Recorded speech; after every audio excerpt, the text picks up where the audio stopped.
दो बनाए थे मेरे लिए।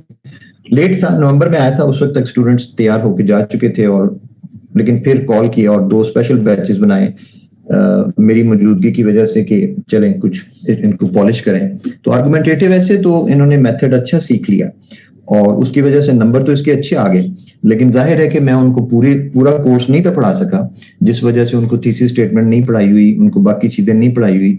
तो ये नजर आ रहा है कि ये स्टूडेंट मुझसे थीसिस स्टेटमेंट नहीं सीखा हुआ, ऑल्दो इसने नंबर उसमें ले लिए हुए हैं, लेकिन शायद थीसिस स्टेटमेंट बेहतर होती तो इससे भी ज्यादा नंबर होते जितने 54 इसने लिए हुए ऑलरेडी। तो ये वो चीजें हैं जो मैं आपको बता रहा हूं कि इसको जो है वो अवॉइड करना है, इस किस्म के सेंटेंसेस को, क्योंकि इतना लंबा, और anybody with lesser grammatical skills would definitely spoil the whole thing. इसकी कोई 1 2 3 4 5 6 7 8 9 10 क्लॉजेस हैं इसकी, 10 पार्ट्स हैं इस सेंटेंस के। सो ये मैं आपको how not to write the thesis statement, ये उसकी मिसाल दे रहा हूं। क्लियर है स्टूडेंट्स? तो इसको एक्चुअली करना कैसे होता है, इसके लिए जो है वो मेथड इसका ये है कि थीसिस स्टेटमेंट के अंदर हमने हमेशा 3 सेंटेंसेस में लिखे और उसको, ये इसकी टेम्पलेट है, टेम्पलेट जो है वो इसको फॉलो करें properly. Thesis statement always answers what, why and how of the topic. ये इसने पार्ट्स तीनों लिखे हुए हैं, लेकिन गलती ये की हुई है कि सारे एक ही सेंटेंस में ठोक दिए सारे। टेम्पलेट फॉर सेंटेंस 1 में क्या होता है, व्हाट ऑफ द टॉपिक, यानी एड्रेस द टॉपिक। सबसे पहले ये बताएं कि ये टॉपिक है क्या, टॉपिक किस चीज के बारे में है और इसने कैसे जो है वो चलना है, आपको टॉपिक की क्या समझ आई है, that is what is important. दूसरा जो है व्हाई ऑफ द इशू, यानी कॉज ऑफ द इशू, के इसको इशू को हम why are we writing this essay. अब ये एक बड़ा इंपॉर्टेंट स्टेज है, जो चीज आपको समझने वाली है इसके अंदर, कि why are we writing this essay. ये क्वेश्चन मैं अक्सर पूछता हूं, जिससे स्टूडेंट्स काफी चिढ़ते हैं, लेकिन अल्टीमेटली जो शख्स इस चीज को पा जाता है, अल्टीमेटली वही सही थीसिस स्टेटमेंट भी लिखता है, और आगे चल के क्रंच पैराग्राफ जो आपका होगा वो भी इसी चीज पे बेस्ड है कि इस ऐसे इस टॉपिक की अहमियत क्या है। ये वही चीज है बिल्कुल जो जब आप रिसर्च लिखते थे तो उसके अंदर हमारे चैप्टर 1 में एक चीज आती है, significance of the research, significance of the issue, कि ये रिसर्च की क्यों जा रही है। तो सिग्निफिकेंस से फिर जो है वो गैप निकलता है कि हम रिसर्च क्यों कर रहे हैं।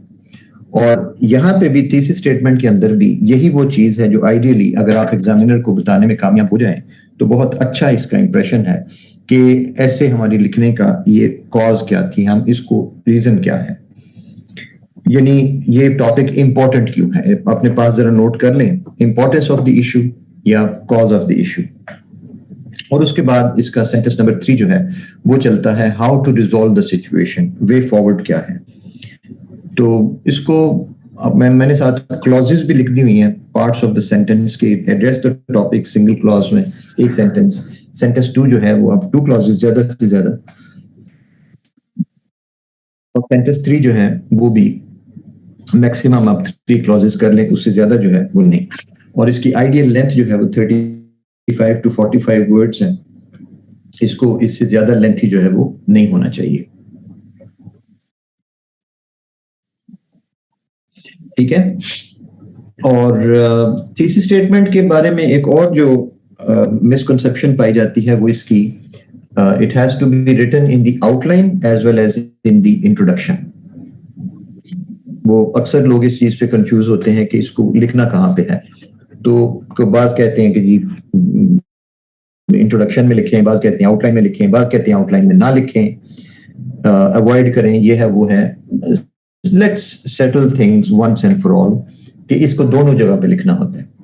उसकी वजह ये है कि बाद लोग समझते हैं कि आउटलाइन में जो चीजें लिखी हैं वो इंट्रोडक्शन में नहीं लिखनी चाहिए क्योंकि वो रेपिटेशन हो जाती है। भाई रेपिटेशन नहीं है, आउटलाइन जो है वो बेसिकली एक सेपरेट चीज है। और इसका प्रूफ मैं यूं देता हूं कि आप जब कोई भी किताब देखते हैं तो किताब के अंदर टेबल ऑफ कंटेंट्स होता है ना, कि इसके अंदर ये चैप्टर है, इसके अंदर ये हेडिंग है, ये सब हेडिंग, ये हेडिंग, ये हेडिंग, सारा कुछ टेबल ऑफ कंटेंट्स में दिया होता है ना। तो फिर अंदर जब किताब में उसकी हेडिंग क्यों दी जाती है चैप्टर की, या उसकी सब हेडिंग जो है वो आउटलाइन में भी, बाहर भी वो टेबल ऑफ कंटेंट्स में भी लिखी हुई है, तो फिर अंदर जो है वो क्यों लिखी जाती है? तो बेसिकली हमारा जो आउटलाइन होती है वो एक तरह से टेबल ऑफ कंटेंट्स है, और उसको जो है वो एक अलग चीज है, और ऐसे एक अलग चीज है। सो इसको आउटलाइन में भी लिखना है, कहां पे? इंट्रोडक्शन की हेडिंग के अंदर, और वहां पे ये ख्याल रखना है कि एज अ सब heading thesis statement is not numbered in the outline.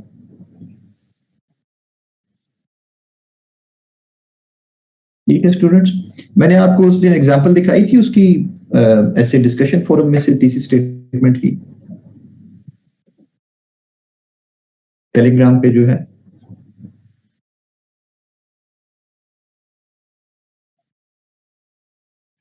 अच्छा चलिए, ये जो चीज मैं आपको दिखा रहा हूं ना, ये इस वक्त स्क्रीन पे जरा दोबारा देख लें कि ये क्या चीज है।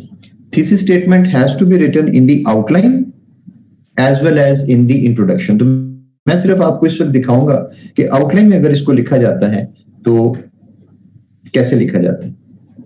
ये वो वाली क्लास है मेरा ख्याल है जिसने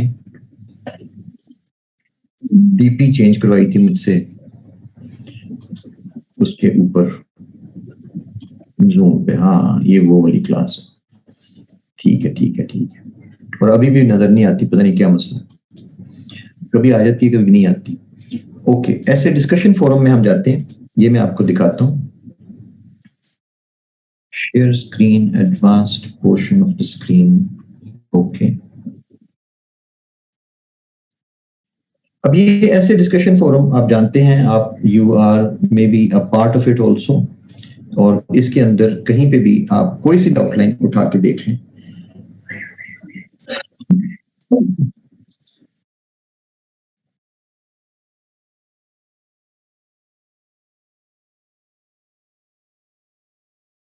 ये डिस्कशन है, ये आउटलाइन है।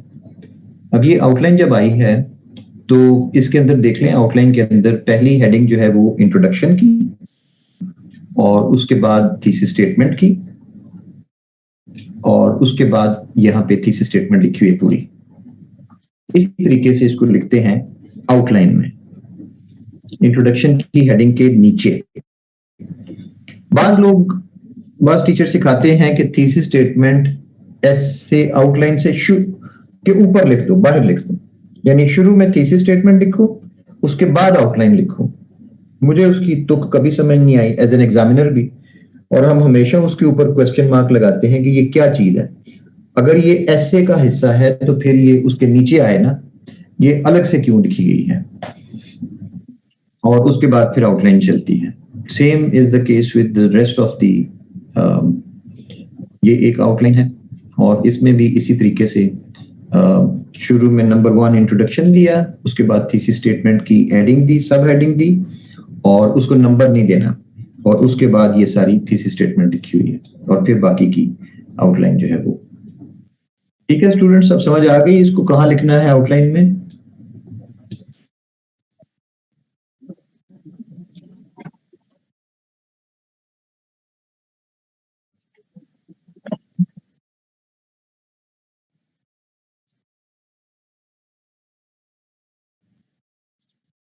चलिए समझ आ गई। सर ऐसे के अंडर इंट्रोडक्शन के बाद भी लिखना है, क्या मतलब मरियम बाबा बतूल? सर ऐसे के अंदर इंट्रोडक्शन के बाद भी लिखना है, क्या मतलब? भाई पहली दफा ही दिखाई है कि पहली दफा यहाँ पे लिखनी है। जब ऐसे स्टार्ट करेंगे, अभी हमने वो पढ़ना है आगे चल के, वो इंट्रोडक्शन पैराग्राफ जब लिख पढ़ेंगे मरियम बतूल और अफीफा, जब इंट्रोडक्शन पैराग्राफ में सिखाऊंगा ना, पढ़ाऊंगा ना, तो उस वक्त फिर वहां पे दिखाऊंगा कि तीसरी स्टेटमेंट कहाँ पे आती है। ठीक है, फिलहाल हम आउटलाइन को पूरा कर रहे हैं, तो उसमें तो सीख लेना कि तीसरी स्टेटमेंट कहाँ पे लगती है।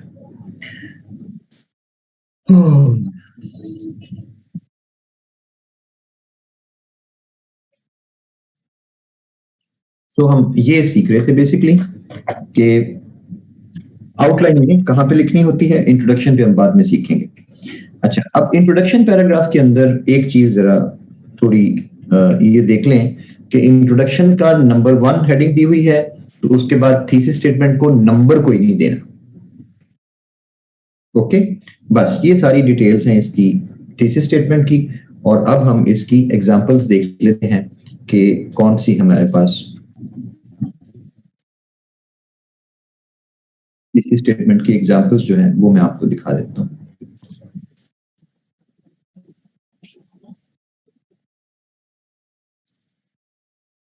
ये है, अब हमारे पास टॉपिक है boosting agriculture and its effect on Pakistan economy.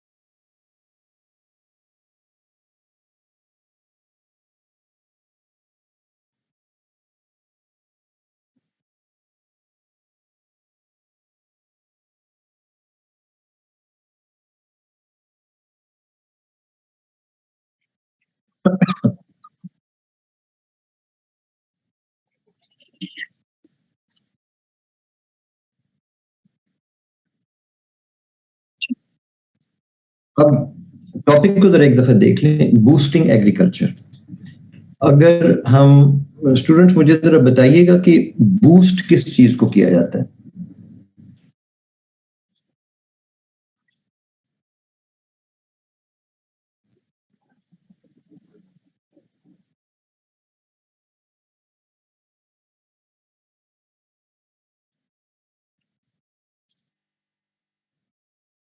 नहीं, बूस्ट किस चीज को करते हैं?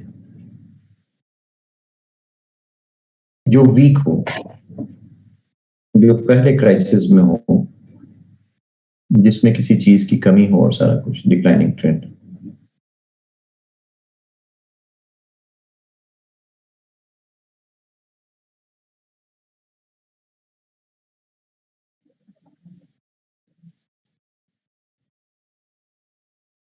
नहीं, जो ना ना मुशर्रफा, बूस्ट उस चीज को करते हैं जो कमजोर हो।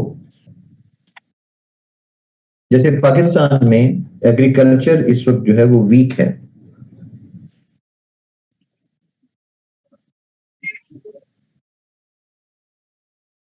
एग्रीकल्चर वीक है, और जैसे पहला सेंटेंस इसका कह रहा है, इसलिए टॉपिक को समझना पहले जरूरी है ना। Already existing but in weak condition. चलो जी, वसीम खान ने बात खत्म कर दी। ओके, बिल्कुल ठीक है। तो इसकी तीसरी स्टेटमेंट देखें कैसे बना, कि पहली बात हम समझ लें कि ये है क्या। ये लैक कर रही हो। Agriculture decline in Pakistan is due to the lack of human resource development. पहली बात यह है कि व्हाट इज द टॉपिक। ये जरा साथ ये भी बता दिया गया है कि क्यों है एग्रीकल्चर डिक्लाइन। पहली बात तो ये है, जो चीज एस्टेब्लिश होती है वो ये है कि पाकिस्तान में एग्रीकल्चर जो है वो डिक्लाइन पे है, is due to the lack of human resource development. Self-trained and semi-skilled farmers are unable to get maximum yield from the fertile lands of the country. Self trained, and हम ये नहीं कह रहे कि यहाँ हमारे जो फार्मर्स हैं वो ट्रेन नहीं है, लेकिन ट्रेन तो है, लेकिन वो सेल्फ ट्रेन्ड है। और ये भी नहीं कि वो स्किल्ड नहीं है, वो सेमी स्किल्ड फार्मर्स हैं, are unable to get maximum yield from the fertile lands of the country. वो पाकिस्तान की जो फर्टाइल लैंड्स हैं लैंड मतलब बहुत फर्टाइल है, लेकिन मैक्सिमम यील्ड वो लेने के काबिल नहीं है। तो यानी हमने ये कसूरवार किसको ठहराया है कि बेसिकली एग्रीकल्चर डिक्लाइन पाकिस्तान में बेसिकली ह्यूमन रिसोर्स डेवलपमेंट नहीं हुई, जिसकी वजह से हम एग्रीकल्चर में लैग कर रहे हैं। Reskilling the farming community with modern agricultural methods can support Pakistan's economy. क्या समझ आई? Way forward. तो ये 3 sentences में what is the topic, cause of the issue and how way forward.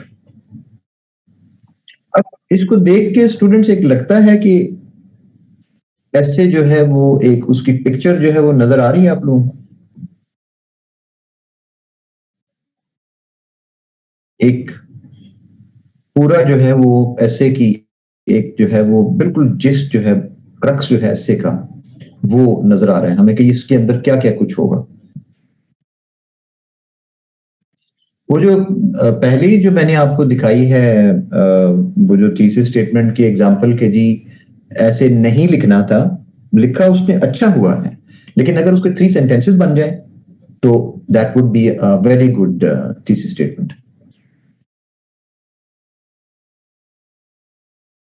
ठीक है, so always break it into 3 parts. अच्छा जी, हम एक और देखते हैं वो वाली जो आउटलाइन आपने जो टॉपिक लिखा था हायर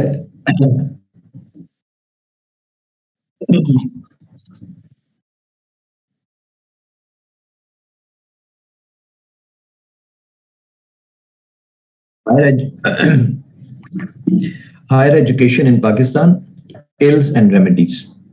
अब इसमें हम देखते हैं कि फर्स्ट सेंटेंस क्या है। First of all what is the topic about, ills के बारे में है। In Pakistan higher education is strewn with several ills currently.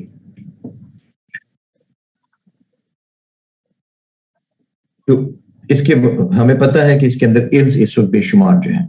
These problems have rendered higher education ineffective to a great extent. ये वो पहचानने वाली बात है कि हम ऐसे क्यों लिख रहे हैं, प्रॉब्लम्स की जिक्र क्यों कर रहे हैं, इसलिए कि हायर एजुकेशन इनइफेक्टिव हो गई है इन प्रॉब्लम्स की वजह से। और वे फॉरवर्ड क्या है, however by applying stern preventive measures it's effectiveness can be restored. अब बहुत स्पेसिफिकली लैंग्वेज यूज करनी पड़ती है इसके अंदर। हम ये नहीं कह रहे कि by applying corrective measures higher education can be improve, नहीं, हम हायर एजुकेशन इंप्रूव नहीं कर रहे, हम उसकी इफेक्टिवनेस जो खो गई है वो उसको रिस्टोर करना जो है वो जरूरत है उसकी। Yes Waseem Khan, what is your question?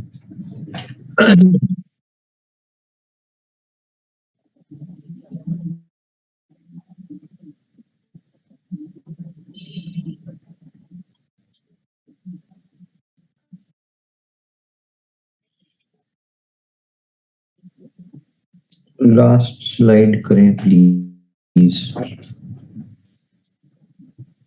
ये फर्स्ट सेंटेंस पे तुम्हें इतराज है?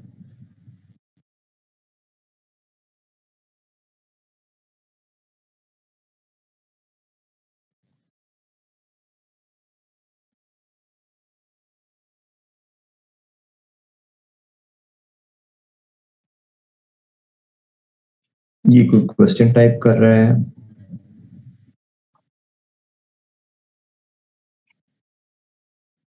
सर इसमें तो इफेक्ट्स का पूछा गया है, क्या वो हम एड्रेस कर रहे हैं प्रॉपर? इधर लिखा हुआ है एग्रीकल्चर को बूस्ट करने से पाकिस्तान की, ये देखो आखिर में लिखा हो वे फॉरवर्ड में।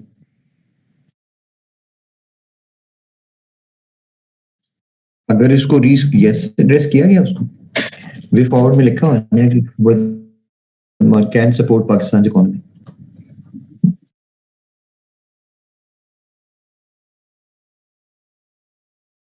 बेसिकली ये वाली जो मैं आपको दिखा रहा हूँ ना थीसिस स्टेटमेंट, ये एक्चुअली क्यों वसीम समझ आती है कि नहीं?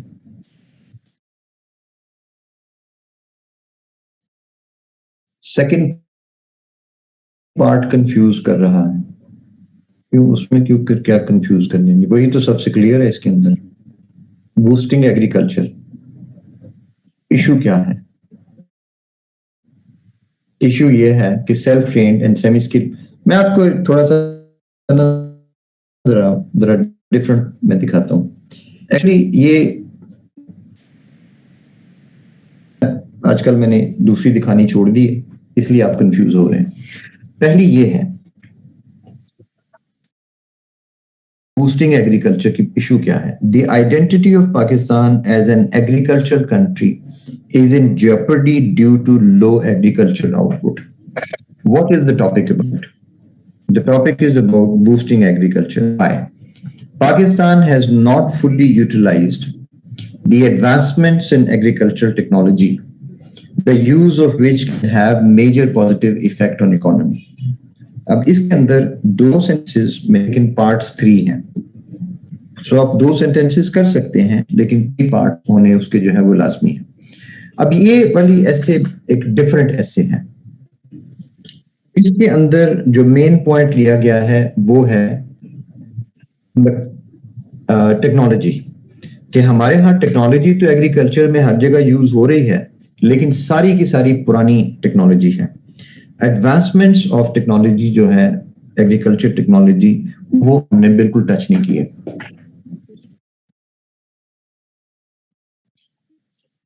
जी फातिमा इस तरह ऐड कर सकते हैं, वो फिर आप है ना, जब आप बनाएंगे तो उस तरह लिखिएगा।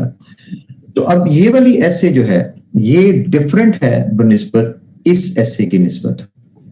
इस ऐसे के अंदर जो मेन फोकस है वो एडवांसमेंट्स ऑफ एग्रीकल्चर टेक्नोलॉजी के ऊपर है कि हमने मॉडर्न टेक्नोलॉजी को यूज नहीं किया, जबकि ये वाली जो आउटलाइन है ये ह्यूमन रिसोर्स डेवलपमेंट के ऊपर है। ये एक डिफरेंट ऐसे है, इसका मेन फोकस जो है वो ह्यूमन रिसोर्स डेवलपमेंट है, जिसके थ्रू रीस्किलिंग के थ्रू जो है वो पॉजिटिव इफेक्ट लिया जा सकता है। आप इन दोनों पॉइंट्स को इकट्ठा भी कर सकते हैं, आप ह्यूमन रिसोर्स डेवलपमेंट को और टेक्नोलॉजी को इकट्ठा करके एक और मतलब उन दोनों को, लेकिन फिर एक तीसरी थीसिस स्टेटमेंट वजूद में आएगी जो कि इन दोनों से अलग होगी। उसके अंदर रीस्किलिंग की बात भी होगी और उसके अंदर जो वो चलेगा क्या कहते हैं टेक्नोलॉजी की बात होगी।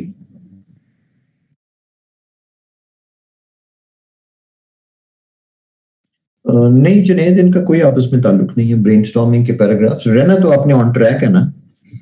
ब्रेनस्टॉर्मिंग के पैराग्राफ्स ये कहां से ले आया चीज को?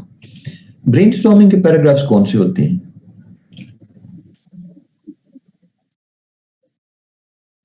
अच्छा, ब्रेनस्टॉर्मिंग की सब हेडिंग्स थीसिस स्टेटमेंट्स की एग्जैक्टली जाहिर है। आप थीसिस स्टेटमेंट किसके लिए लिख रहे हैं?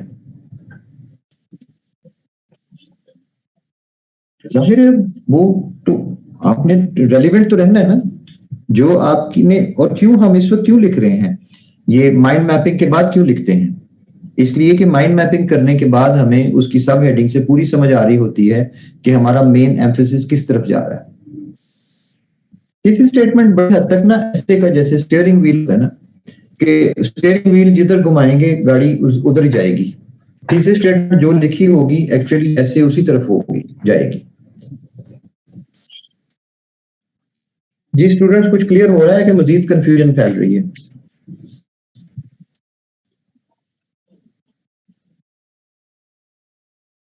ये एक्चुअली जब आप लोग अपनी थीसिस स्टेटमेंट लिखेंगे ना तो फिर आपको फिर ही समझ आएगी। इस तरह आप सिर्फ इसको देख के सैंपल्स को, जो कि आइडियल सैंपल जाहिर है नहीं हो सकते, और कोई ना कोई कंफ्यूजन किसी ना किसी को जो है वो रह जाए। जैसे मैं आपको उस वक्त भी जब आप आउटलाइन बना रहे थे तो उस वक्त भी कहा था कि आपकी अपनी एक फ्रीडम है, मैंने तो सिर्फ रास्ता दिखाना है, मैंने ये नहीं कहना कि ये आइडियल ऐसे मैं आपके सामने पेश कर रहा हूँ। आइडियल ऐसे आप लिखेंगे।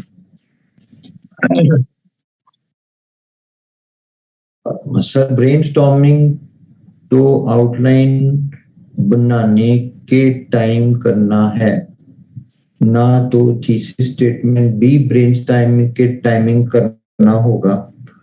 भाई मैं बड़ा क्लियरली आपको ये चीज समझा चुका हूं। ये फातिमा जरा ये पढ़ो हाँ जरा, साथ ऐनक भी पड़ी हुई है, अगर जरूरत पड़े तो ऐनक लगा के पढ़ लो।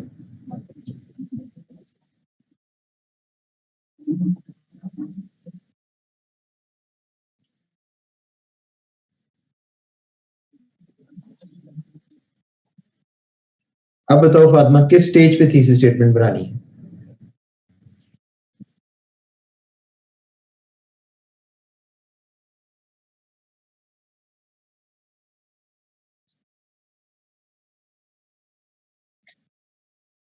ना ब्रेनस्टॉर्मिंग में, माइंड मैपिंग के बाद।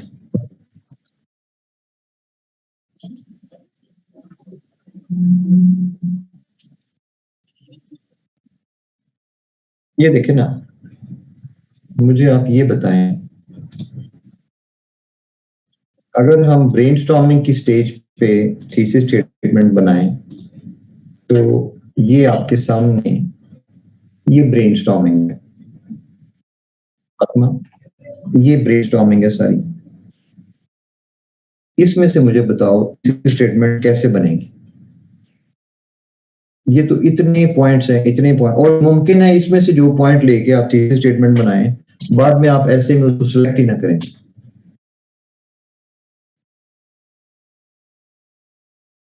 तो इससे तो थीसिस स्टेटमेंट नहीं बन सकती। हाउएवर हाउएवर हाउएवर ये देखो, अब जब आपने पॉइंट सिलेक्ट कर लिया, आपने ये बना ली, तो अब पता चल रहा है ना कि ये ऐसे के अंदर क्या चीजें डिस्कस होंगी, और खास तौर पे जब इस पे जी पेस्ट अप्लाई कर लिया तो आप समझ आती है ना कि इसके ऊपर क्या चीज, ये कैसे आएगा। अब थीसिस स्टेटमेंट बनेगी, ये जब कर लेंगे तो अब आपको पता चल रहा है कि मेरे पॉइंट्स क्या क्या आ रहे हैं।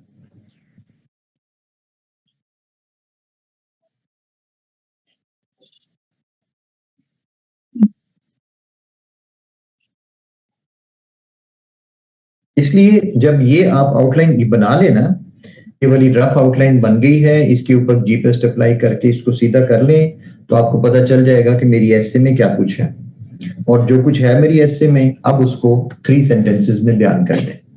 ये इसका मेथड।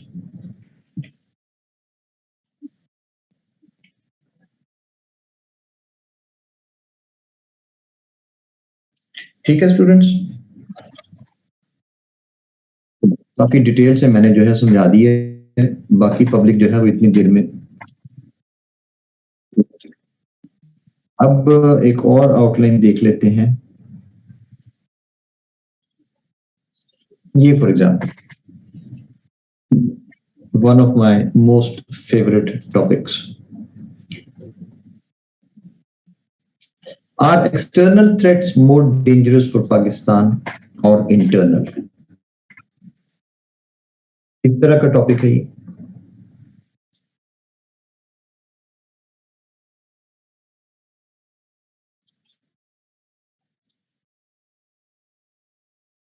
ओ तेरा बेड़ा तर्ज है जुनेद।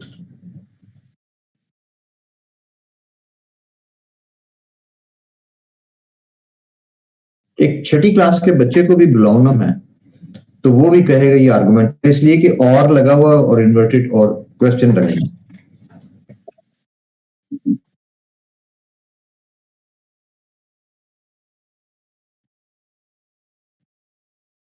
हाय, कभी आपको ये सारी चीजें स्कूल कॉलेज टाइम पे अगर सिखा दी जाएं तो कितनी जबरदस्त, लेकिन सिखाए कौन, वो टीचर कहां से आएंगे इस तरह के। अच्छा जी, so now the question is कि फर्स्ट ऑफ ऑल जो अभी आर्गुमेंटेटिव है, लेकिन जो पहला टॉपिक पहला सेंटेंस है उसके अंदर हमने ये नहीं कहना कि हम साइड नहीं लेंगे, पहले एक्सप्लेन करेंगे दोनों को। A nation state needs protection against both external and internal threats for its sustainability. दोनों से थ्रेट्स जो है, दोनों थ्रेट्स हैं, दोनों से बचना जरूरी है। सेकंड सेंटेंस में हम स्टांस लेते हैं, however the internals have the potential to devour it from within. Internal threats के अंदर ये पोटेंशियल मौजूद है कि वो अंदर ही अंदर जो है वो उसको किसी मुल्क को जो है वो खा जाए। That is why Pakistan is facing various external threats too, but minimizing the internal ones can help overcome the national perils. National level की जो रिस्क्स हैं उनको ओवरकम करना जो है वो आसान हो सकता है।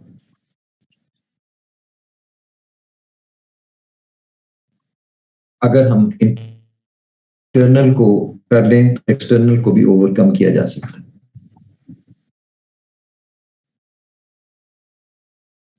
क्यों जी, इसमें हमें वे फॉरवर्ड है पूरी तरीके से। मैं आपको एक और जो है आर्गुमेंटेटिव के ऊपर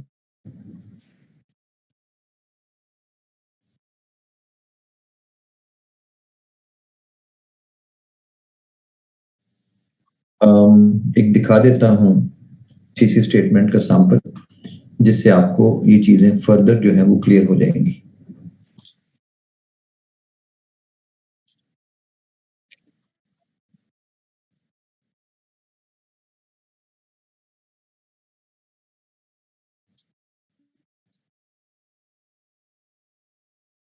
It means we are more inclined toward internal threats as more dangerous. Yes, stance है ना मेरा, इसके अंदर स्टांस क्लियर है।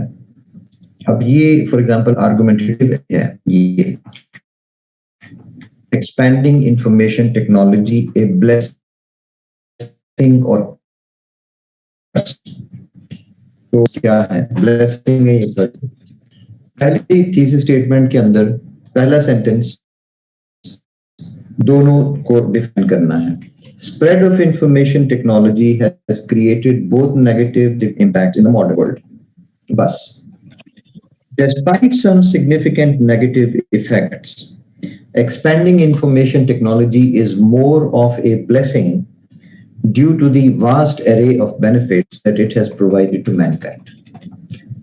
So मेरा स्टांस बड़ा क्लियर है। ठीक है, हम मानते हैं कि नेगेटिव इफेक्ट्स हैं, लेकिन ये ज्यादा ब्लेसिंग है इसलिए कि इसके अंदर जितने इसने बेनिफिट्स इंसानियत को पहुंचाए हैं। By utilizing checks and controls, its negative effects can also be minimized.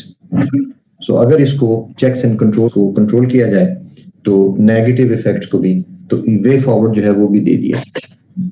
ये जब हम पढ़ेंगे आर्गुमेंटेटिव ऐसे तो उस वक्त आपको ज्यादा क्लियर होगा। तो अब थीसिस स्टेटमेंट की समझ आ रही है ना, इसके अंदर हर चीज लिखी हुई है, तकरीबन पूरी ऐसे ही नजर आ रही है। ये अब नहीं हम बता रहे कि जी ब्लेसिंग को हमने किन पॉइंट्स के थ्रू प्रूव करना है। बाद लोग वो पॉइंट्स भी थीसिस स्टेटमेंट के अंदर घुसाने की कोशिश करते हैं कि इसकी कम्युनिकेशन और इसकी ईज ऑफ एक्सेस और इसकी जो ये है और वो भी सारा कुछ डालने की कोशिश करते हैं। नहीं, जरा थोड़ा सा लाइट रखें, जरा इसको लाइट नहीं, प्रिसाइज रखें, कंसाइज रखें। मेंशन सारा कुछ ही करना है लेकिन तरीके से। Going back to my main file,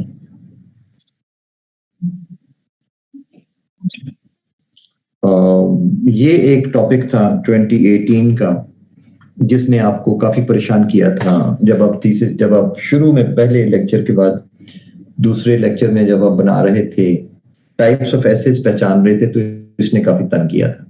बाज लोगों ने इसको एक्सपोजिटरी लिखा हुआ था और बाज ने इसको ड्रामेटिक आर्गुमेंटेटिव जो था वो लिखा हुआ था। थीसिस स्टेटमेंट ऐसे बनती है इसकी कि economic statistics are often what is the topic, real development should transform people's lives, not just economic statistics. यानी economic statistics are often falsely shown as indicators of real development in a country. ये issue ये है, falsely shown, यानी economic statistics को दिखाया तो जाता है लेकिन झूठा, गलत पेश किया जाता है। However, they are mostly used as a mask to hide the ugly reality of actual development which they fail to bring about. चूंकि इन इकोनॉमिक स्टैटिस्टिक्स से या गवर्नमेंट से जो एक्चुअल जो डेवलपमेंट नहीं हो पाती, तो उसकी वो जो अगली रियलिटी है उसको छुपाने के लिए इकोनॉमिक स्टैटिस्टिक्स। साफ पता है कि मुल्क के अंदर हालात खराब हैं, बुरे हालात हैं, लेकिन इकोनॉमिक स्टैटिस्टिक्स लगा के दिखा के यूं शो किया जाता है कि जैसे मुल्क में बड़ी तरक्की हो रही है। Improving people's lives should be the ultimate goal as prime achievement of any government. तो ये नहीं काम होना चाहिए कि सिर्फ इकोनॉमिक स्टैटिस्टिक्स दिखाते रहें।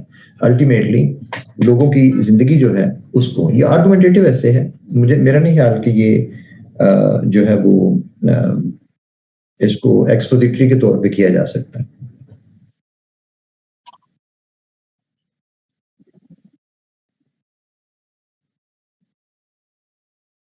क्योंकि जब आप एक्सपोजिटरी में भी इसको करने की कोशिश करेंगे, फिर भी आप देखेंगे कि आपको बताना पड़ेगा कि इकोनॉमिक स्टैटिस्टिक्स क्यों शो किए जाते हैं, जबकि असली उनका काम जो है वो रियल डेवलपमेंट का होना चाहिए, पीपल्स लाइव्स का। तो इसके साथ फिर आपको ultimately it can not be an expository essay, ultimately it is going to be an argumentative essay. जी स्टूडेंट्स, कोई करनी है बात इसके ऊपर कि ये आर्गुमेंटेटिव है? I know you are waiting for the break के नमाज की जो है वो, और मेरी जो बैटरी है जाती उसके हिसाब से मुझे लग रहा है कि मैं शायद ब्रेक के बाद वापस ना आ सकूं। बुखार भी तेज है और गला काफी ज्यादा जो है वो खराब हो चुका है।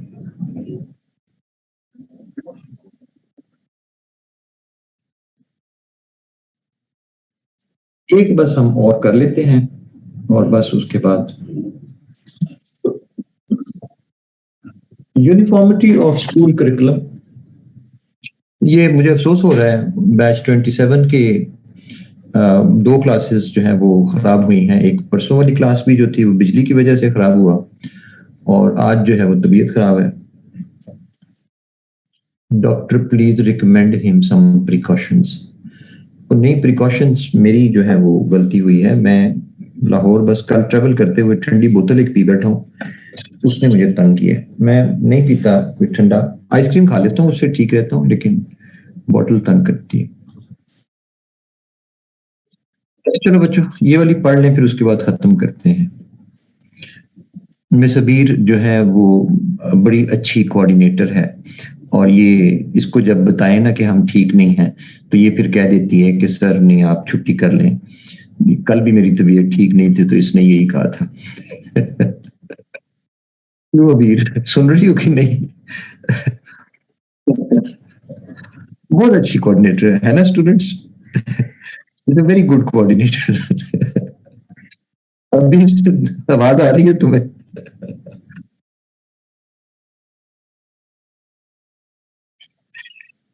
नहीं, मेरा हाल ये सुन नहीं रही। बहुत एक्सपीरियंस्ड और बड़ा जेंटल करेक्टर है नोआ का। सही। अभी तो नहीं, वही वही उसी तक बात ना पहुंचे जिस तक बात पहुंचानी हो।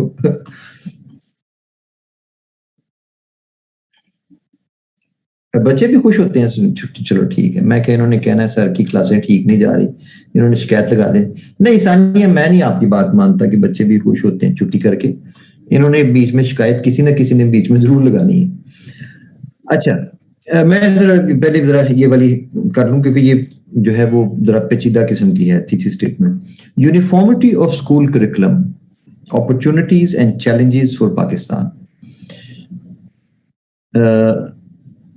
है क्या टॉपिक?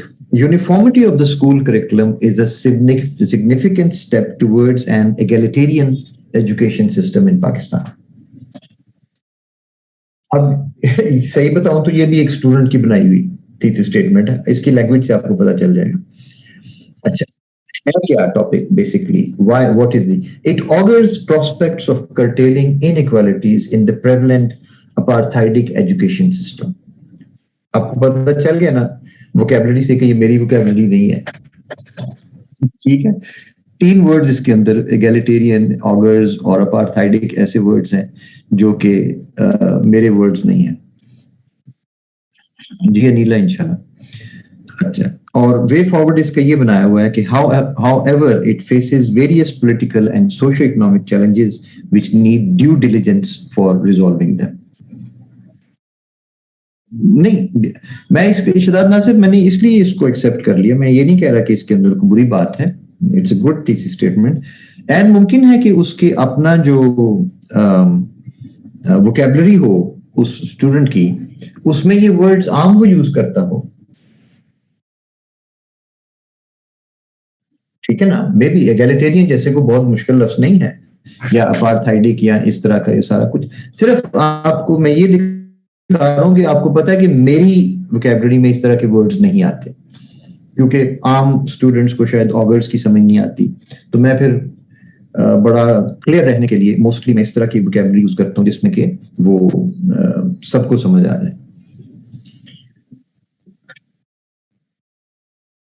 वैसे भी मुश्किल वर्ड्स हमसे लिखे ही जाते।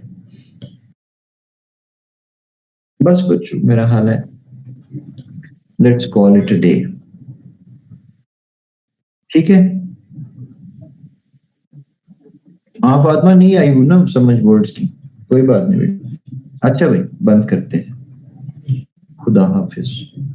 ये स्लाइड भी आपको भेजनी है।